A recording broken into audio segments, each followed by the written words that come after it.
E aí, tudo bem? Pensa só, o que aconteceria se aquela magia toda da Disney fosse usada para gerenciar um hospital? Na nossa análise de hoje, a gente vai mergulhar nas ideias super provocadoras de Fred Lee.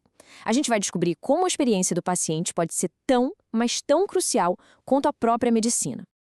Para começar, vamos encarar um paradoxo. Um que a gente vê em muitos lugares, mas que na área da saúde, olha, é ainda mais grave. A gente investe em tecnologia de ponta, cria os melhores processos possíveis e, mesmo assim, no fim do dia, o paciente sai insatisfeito. Onde é que essa conexão está quebrando?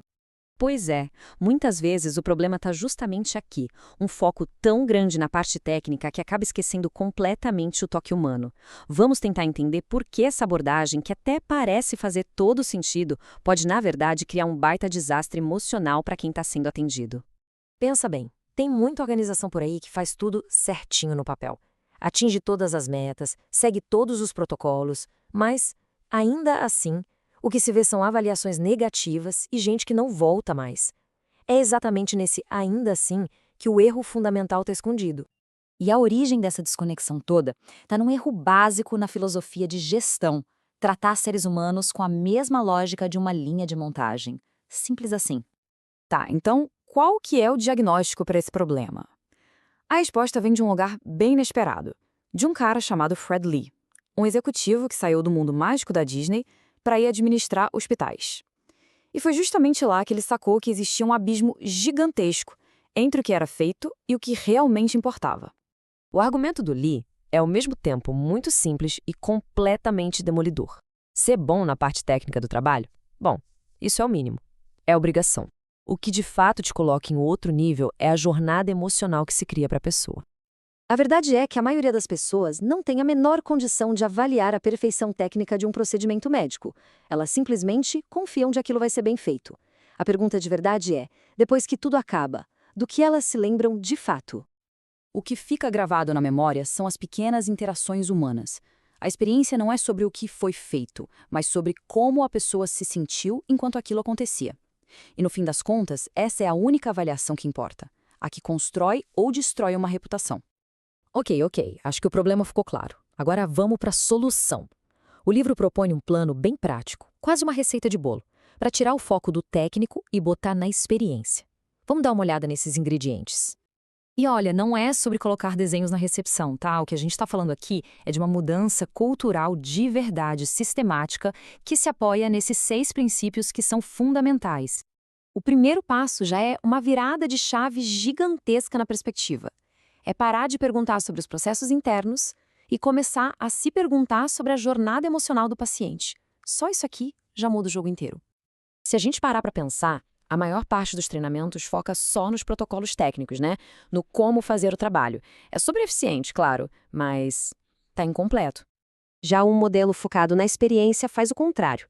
Ele treina habilidades humanas que são essenciais antes das habilidades técnicas. Ele reconhece que empatia não é só uma soft skill, um detalhe, é uma competência central para o negócio.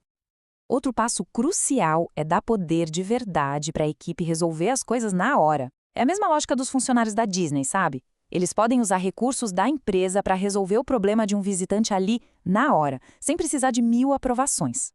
Claro, a gente sabe. A ideia de aplicar a filosofia de um parque de diversões num ambiente de alto risco, como um hospital, pode parecer meio simplista demais. Não é só um copia e cola. Por isso, vamos analisar os desafios e os contrapontos. Essa é, sem dúvida, a crítica mais comum. Ah, mas numa emergência o que importa é a técnica, certo?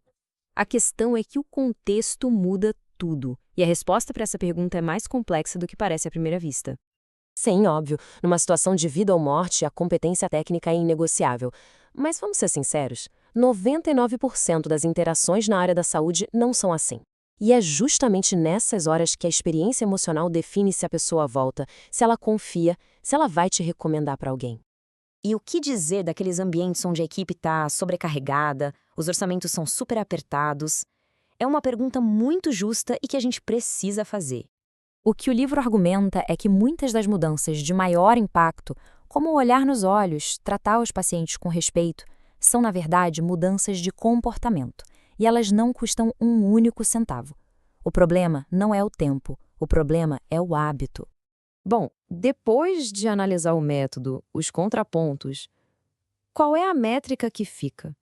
Onde é que está o verdadeiro veredito sobre o sucesso de um serviço, afinal de contas? A grande lição aqui é que as métricas internas podem ser maravilhosas. Você pode ter 95% de sucesso clínico, mas isso pode não significar absolutamente nada para o paciente. E é aí que está a diferença fundamental entre simplesmente curar uma doença e verdadeiramente cuidar de uma pessoa.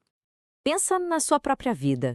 A gente lembra do modelo exato do equipamento que resolveu um problema nosso ou a gente lembra do rosto da pessoa que nos acalmou? A tecnologia é a ferramenta, é a obrigação. Agora, o cuidado, o toque humano, isso sim é o legado.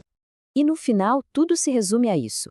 A métrica que define o sucesso de verdade não está num relatório. Está na memória emocional de quem foi atendido. A técnica pode ser esquecida, o sentimento jamais. Então a pergunta que fica é, quando as pessoas vão embora, qual é o sentimento que elas levam com elas?